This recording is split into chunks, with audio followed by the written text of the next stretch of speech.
break their fast at his house.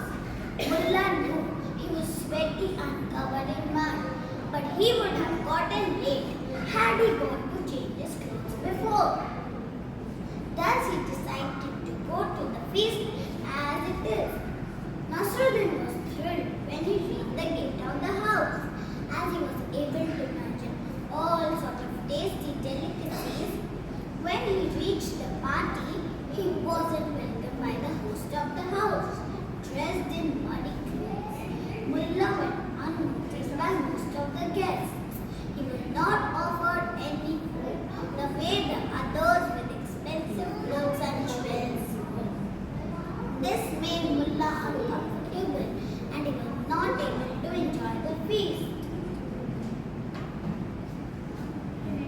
Nasruddin decided to go back home, change to his best attire and come back to the feast. He wore a beautiful coat and some of his best jewels. This time, Mullah was recognized as one of the fortunate and was welcomed warmly. This irritated Mullah all the more. When Mullah was served the meat in a similar plate as the others and was offered the same food, Mullah, instead of eating the plum figs, picked one up, put them into his coat pocket and said, "Eat, oat, eat." Next, he picked up a few nuts and again put them into his coat pocket and said, "Eat, oat, eat." Mullah began feeding his goat all sorts of food available on his plate. Everybody sitting in the room kept staring at Mullah, wondering what he was doing. The host rushed to Mullah and asked, "What are you doing, Nasruddin? Why are you feeding your goat?"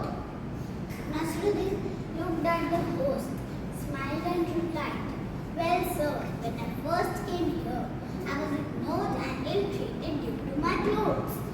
Thus, I changed my clothes and came back.